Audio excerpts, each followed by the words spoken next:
right, good morning, everyone. Thank you so much for joining us. I'm Chris Light. I actually have two sessions this morning. So one of which is on the uses of blockchain in agriculture. So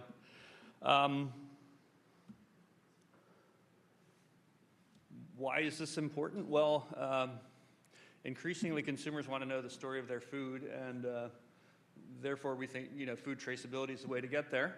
Also, supply chain transparency. One of the things that came up with COVID and other things is that people didn't have their supply chains very well mapped, and there were some massive disruptions. If you look at certain things going on in the world right now, there are also supply chain disruptions. And if you're, say, a farmer and one of your inputs is fertilizer, you're probably paying a premium right now. So, yeah. Generally, those are the benefits. When you get down to the farmer level, farmers make the most money when they sell directly to say, a farmer's market, so that helps them get their food and label their food there. Additionally, if a farmer is able to track their or show what they're going to produce and has their farm mapped, they have a better shot at getting agricultural finance. And much like having a good credit score, the more information. Credit scores are, I was thinking about that this morning. Credit scores are a lot about data. So if you think of what your credit score consists of, if you're a consumer, I'm speaking as a consumer, it's how you've spent and your ability to make payments and your ability to basically carry credit. So it's not that different for a farmer. It would be the land that they have with what they're growing and et cetera, all that data. So. Additionally, when you start mapping your data, you can get into looking at Internet of Things solutions and precision agriculture. There are premiums for people are thinking about better uses for land, and there are also credits for things like carbon, so that's also a benefit. And anyone who's done farming knows that you do get payments from the government and other groups, so having knowledge of that can help you with managing your subsidies and grants. And then one of the important things with if you think about what's going on with outbreaks and so on is quality assurance. And you can also, if you have your system mapped, you can incorporate smart contracts. So I'm up. Did I do that? Up.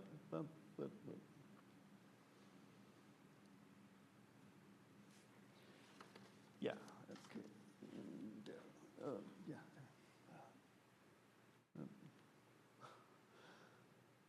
Tech is fun. I'm always getting punished for working in tech. Let's see. Yeah, how does blockchain support traceability? Well, one of the ways is, of course, blockchain moves forwards. It doesn't. It provides a tamper-proof record because you can update the record, but you can't. You do it on a forwards basis. You can't go back and update a record. So, say if you're a sheep farmer and you want to backdate immunizations, you can't do that. You can update the immunizations, but you can't change the dates. Depending on your connectivity and the system you're using, you can have real-time tracking of what you're doing, and it can cover the full life cycle and the supply chain, so it can do farm to fork, gate to plate, et cetera. Increasingly, from an environmental perspective, it's good to be able to say if there's bad lettuce. I'm going to pick up on lettuce a little bit, which is appropriate. It's in the news right now.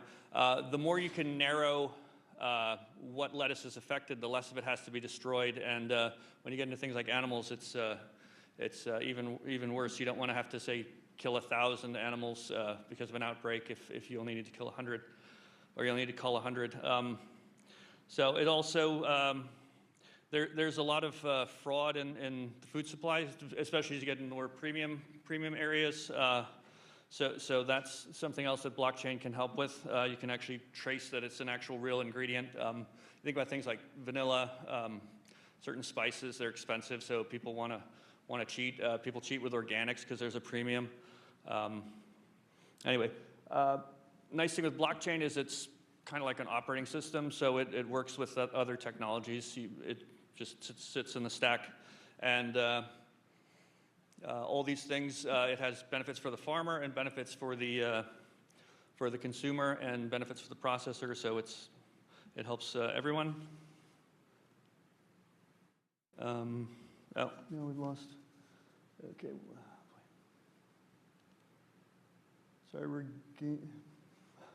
Okay. There we go. Perfect.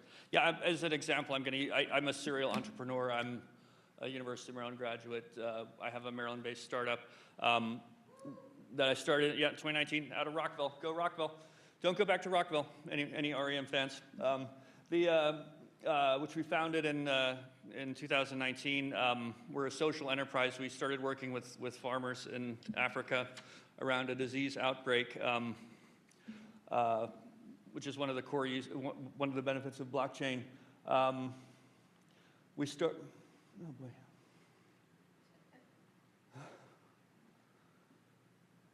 Okay. Good thing I don't drive like this. Yeah, they had an outbreak in 2018 where 50 to 100,000. They actually don't know how many cows died. Zimbabwe's interesting in that a lot of Americans, if they know about Zimbabwe and ranching, they say, "Oh, Zimbabwe, you're the country which has the swimming pools for cows." When I first heard that, I said, "Really, swimming pools for cows?" They had a national dipping station system, and so they would put for treatment for ticks, they would put cows in the water. They put the tick treatment in the water, and they'd run the cows through a chute. But there actually was dipping done in the U.S. There's actually a dipping station in Florida, but most dipping is done with sprays. But Zimbabwe still had a swimming pool for cows system. So anyway, after interestingly enough, a lot of countries in Africa have a legacy infrastructure. Zimbabwe was at one point a major agricultural producer. It was a breadbasket country, but now it's actually a net food importer. But they had this national livestock system, which unfortunately had fallen into disrepair. So one of the reasons they had this disease outbreak, this is how things work. I mean, it's Harare has such bad municipality issues that they have like cholera outbreaks sometimes. So that's a sign of things not functioning well. But in the case of Zimbabwe, they had this disease outbreak, and they didn't have any systems. They sort of had paper systems. They didn't have like staff, and so literally this thing just spread like wildfire. If you're tracking the news right now, there's screwworm in Texas, which additionally may be a bit of an issue because there's not a really good comprehensive traceability system in Texas. So anyway, we thought, what a great test case. If you're going to build a system, let's see if you have this basically humanitarian disaster, because for a poor farm, if you look at the history or the current status of Africa, they're still agriculture is still the backbone of the economy, of the continental economy. So a lot of people, they do have a family farm, and when they have extra money, they do put it into their farm. So their largest movable asset is the cow. And the average smallholder farmer in Africa will have 2 to 3 cows. It's their largest high-value asset. So if there is a cattle disease outbreak and you lose the entirety, say 2 or 3 of your cows, that's devastating. So that's how we started. So one more. We're double dipping today the other way. I started my career working in my tech career working in banking. It was interesting hearing what you were saying about being an English major. I won't talk about my criminology degree, but I have a French degree, so that's how I got into tech and programming, because I had the ability to learn a language. So parlaying français helps with programming, the microordinateurs or whatever. So one of the things. I worked in Eastern Europe for USAID building banking and financial systems, and one of the things, if you're going to build something from scratch, or if you're building later, I don't know if anyone's noticed, but we use an awful lot of checks in America, and it was even more so 30 years ago. So one of the things we did when we built the built the banking system in Armenia, was where I started working over in the Caucasus, Armenia and Georgia. We said, let's bypass checks. Why would you put in paper? It's funny, things are more electronic now, but back in the day, kind of like they would physically move money, they would also every so often like physically move checks. That was the check clearance system. So we said that's a bad idea. So what we you can't see the slide, but yeah, this is the same slide in smaller. We designed our own tag. Most tags used in the U.S. for livestock are what's called low frequency, so they're very close proximity. So it's almost like a wand; you just almost have to touch the ear. But we said no, we want to track inventory, so we designed an ultra high frequency tag, which can be read up to 50 feet. It doesn't really doesn't normally get to 50 feet, but that's someone using it, so they can actually be further away, which is actually not a bad thing with livestock, because some livestock do not like people in close proximity. We actually had the park system reach out because they were interested in some. They're interested in long-distance traceability or long-distance tagging as well, because they have, as you can imagine, there are a lot of animals that they deal with that you don't want to get too close to either. So you might like a buffalo, for example. So anyway, there's an ISO standard for animal identification. So we were one of the first companies to roll the system out. So our tag would show, if you're using our system, you can tell the cow is in Zimbabwe. You can tell what area it's in, and then you have you can prove ownership. And proof of ownership is very important because that helps to unlock value. The scanner we used was a retail scanner, but this was 2020 when we were developing our system. And this company had just developed a retail scanner, but the problem with 2020 was during lockdown, not a lot of retail going on. So we have a wonderful relationship with this company because we literally saved their product, because they had developed this scanner where a cell phone sits on top, and it was designed for retail optimization. It reads barcodes and various RFID things, but we repurposed it for agriculture. What we liked about it is you can drop it, because I don't know if anyone who's farmed knows that stuff gets dropped, and you don't want fragile things. So anyway, all of that feeds into our app.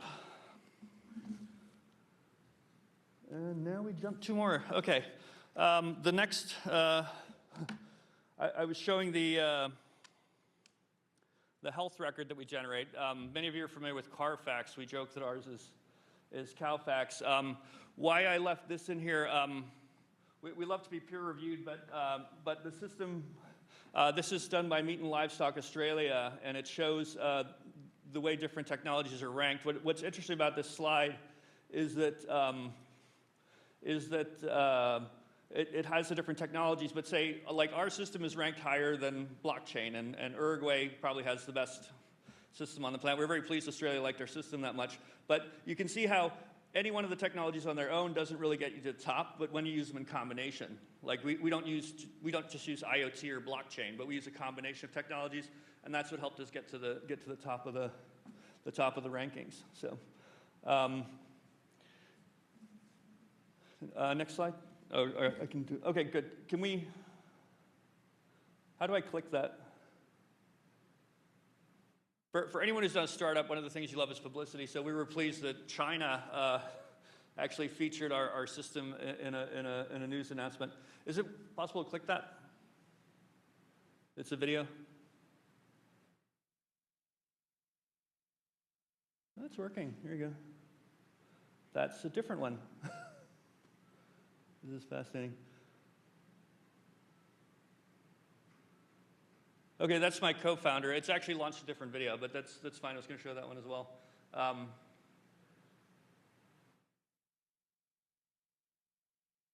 He's actually doing that in London.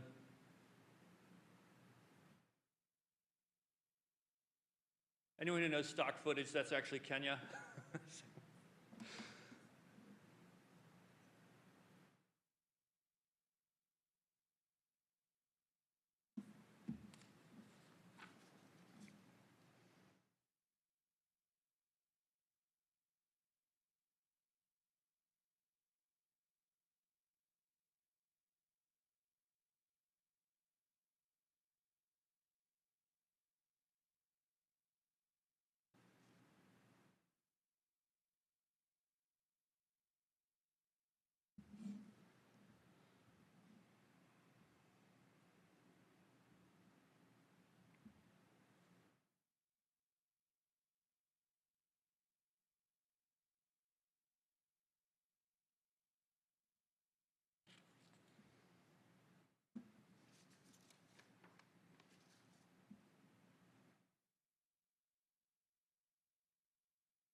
So the purpose of that video was actually, it's not the press launch, but it does show that we were published in The Economist, when was it, in 2022, because our system is being used for pension assets. We have, because of our traceability system, a cow is now considered a pension asset that a pension fund feels comfortable enough investing in livestock using our system to basically grow, and they consider it manages the risk to their portfolio. So that's with Africa having 20% of the world's livestock, we think that's a pretty interesting use case. Also from our system, as Max was saying at the end, you think about digital product passports, and if you want to export, the target market for Africa is to the European Union if you're exporting agricultural products, and there are requirements for things like forest-friendly beef, and our system helps. Using a digital product passport, you create that record, which can be used either to sell the animal on the market, it can be used to sell the animal on the market, and then also to process the transaction all the way through to the end market. So.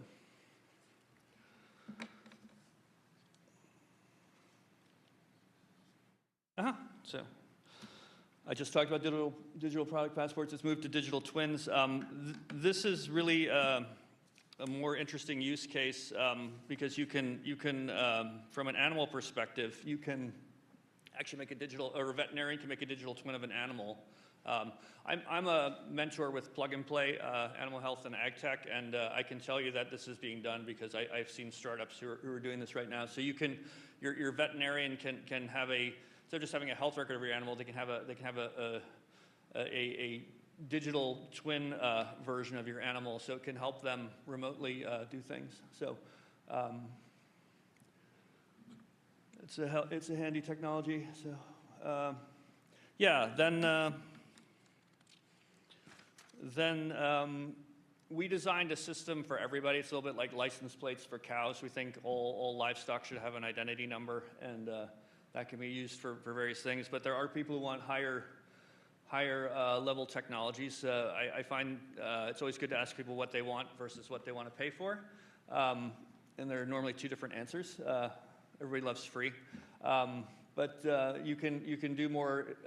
Normally these kinds of technologies are found not so much in the beef side, but in the dairy side.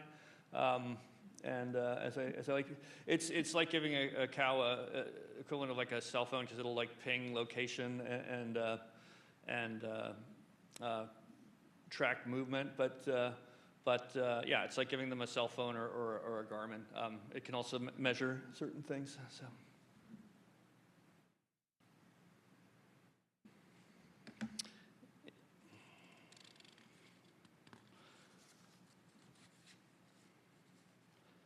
Yeah, some of the things that IoT can be used for are dairy, sheep, poultry, and aquaculture. And then, yeah, you wouldn't be, I did not do that. Okay. You wouldn't be doing, oh, there we go. You wouldn't be talking about blockchain or tech right now without talking about artificial intelligence a little bit, that it does help with predictability and precision management. Once you start measuring the value of a commodity or of an animal, you want to start optimizing that. So definitely AI is good for that. We have a prototype called Uhuru for anyone who speaks Swahili. It means like unity or togetherness, which does identification, but also we did machine learning on a bunch of livestock diseases, and it can scan a herd and basically identify like trouble animals. So, and we currently have it as sort of freeware. So I think that'll be a tremendous opportunity or technology for smallholder farmers to have access to. And then. When you do well as a startup, you become a case study. So I presented at MIT. I presented at this is the Global Mobile Association, who used this as a case study for Kenya, which Kenya wasn't too happy about because they don't use our system. They could, And then, what, does that work? If you can click through. Yep. Let's see what happens. We have a tech partner and investor in London, so I get to go to London once a year and get interviewed. So.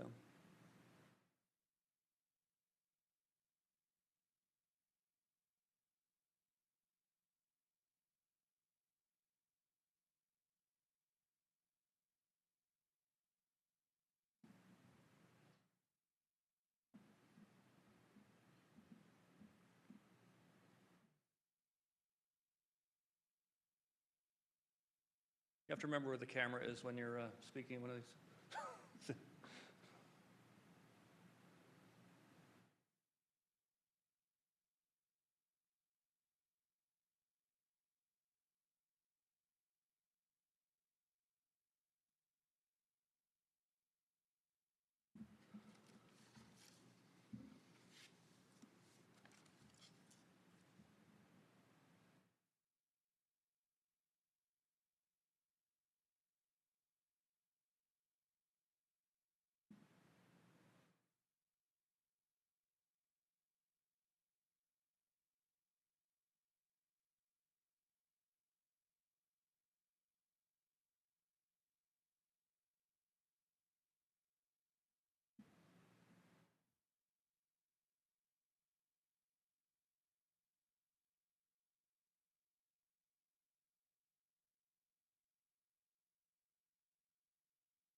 Okay, that's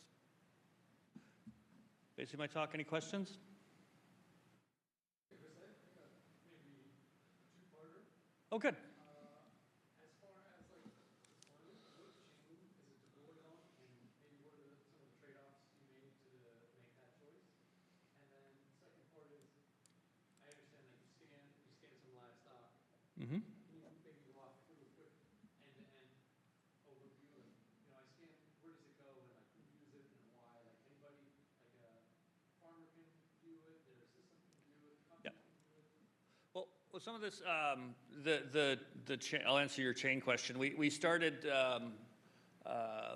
with MasterCard as a technology partner. I always like to work with a big tech corporate because it helps with. If you search livestock and blockchain, we'll pretty much be on the first page, and that's because we partnered with MasterCard. They had a solution called Provenance, which actually they sunsetted, so we had to go to another vendor. Some people know nChain, some people don't. It actually is now been relabeled as a different company. It's on the BSV blockchain, but the chief scientist there was a person called Craig Wright, who's a little bit infamous because he was going around saying he was Satoshi, and it got proved in court that he wasn't Satoshi, so that sort of put the company in a bit of a bind. But yeah, we like BSV because we think it's really fast at processing. Our system, when you're designing a system which has broad usage, you always have to think of all your users. So our core system does not actually require someone to be literate or someone to even have a cell phone as long as they're registered in the system. It's a little bit like, because it's an ID tied to a health record, you'd want to think about it a little bit like akin to going to the doctor.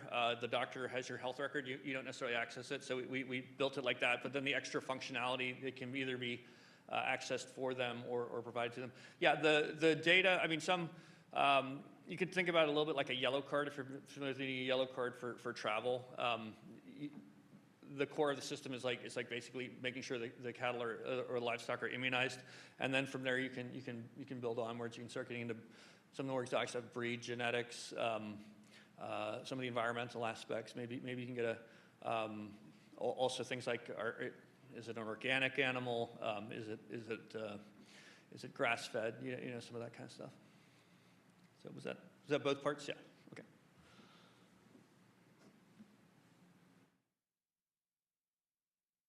Yes, sir.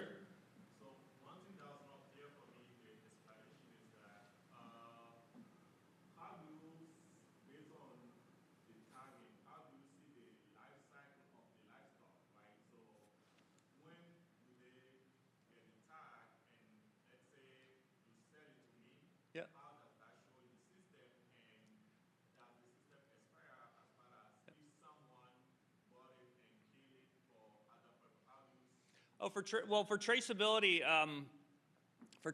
you want the maximum record possible. You don't want gaps. So it's really you want to get it pretty much calf to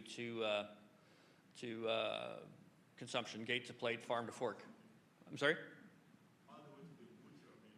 Yeah, all the way to the butcher. Yeah, abattoir. Yeah, we have to. It's funny. Consumers want to know the story of their food, but they do want some things to be glossed over. Yeah. That's all in the app, like, if something happens, could the user update the app, like, oh, this cow became this, and like, could you update it that way? It's a multi-process because we don't want they can put information, but it should be verified. Like a farmer's not necessarily a vet, but they could do certain treatments. But yeah, we use blockchain for provenance. But we also try to have different user authorities. So well, the other thing we of course built in early on was farmers always want to know what each other are doing. So obviously you got to keep that segregated. And when because our system is designed to be like a national level system, the data gets sanitized the higher you go. So say if you're a government, you can see aggregate data, but you can't see individual. Ooh, farmer, rancher.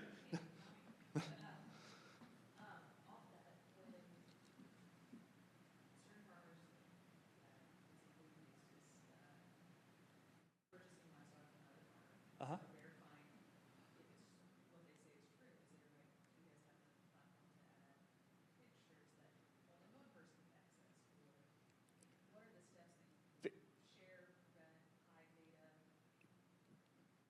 There are ways to put, like if the cow has a different tag number than ours, there's a way to put that in.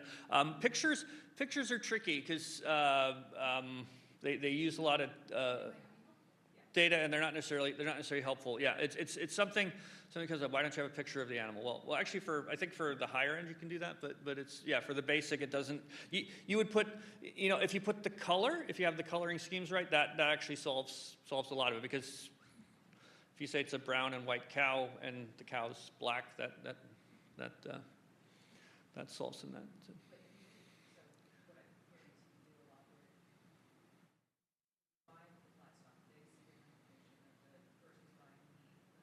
Yeah. Right, because you might not want. Yeah, you can. Right. in some cases, people, like I know in Europe when you're buying meat, you can actually see the farmer a lot of the times, but not everybody wants that. But you do want the health record. You want to make sure it's immunized. So some of it's just at a basic level. So any more? Oh yeah. Hi, sir. Yeah. Chris, can I ask, might be complicated, it might be, it might not, it's kind of specific. So let's say I'm a farmer in West Africa, Liberia right now. I have Okay. a certain number of head of cattle. Uh-huh. Not a big number, but I'm trying to expand. I have support from government. I want to expand. Yeah. Also use blockchain solutions to sort of get resources and almost like monetize that. Yeah. Get investments to expand, get more kind of cattle, and maybe even do not regenerative farming, but how cattle is actually grazing around the unused land in the country. We're trying to kind of get more Uh-huh. of that in place. Right. My question is the pension plans and entities now interested in financing funding projects, are they funding expansion in that level of use of blockchain, or they use it, or are they? Yeah, there could be certification. We're talking with billionaires who actually want to, it's sort of a vanity thing to have, like, I got so many head of cattle in Africa, which is one of the, it's a difference between the U.S. and Africa is that I don't think there aren't cattle on the White House lawn, but many of the presidents in Africa are farmers, and they do have livestock. So often when we go into a country, the first cow we tag or animal we tag might be at the executive house. But yeah, that's a use case we could talk about. But that'd be ideally what we'd want, is if the smallholder farmers could be developing livestock for and we're talking.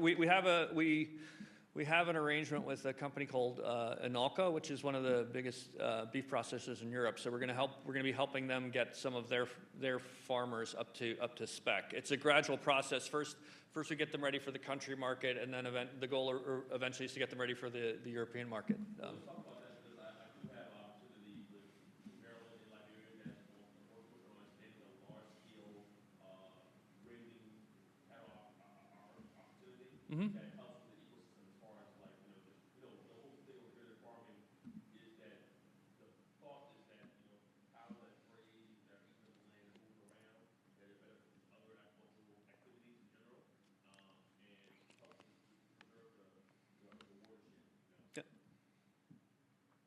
Yeah, happy to do that. We can do that separately, or we can do it right here, and then everyone can learn from it.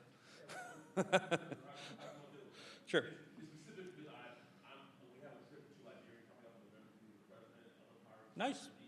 So, and we also, Liberia and Maryland, Governor Moore signed a destination relationship 2 weeks ago to kind of address these things. So try to think technology, Yeah. distributed things, and kind of move things forward. Ireland is one of the top traceability systems, and Maryland has a relationship with Ireland. So it's funny.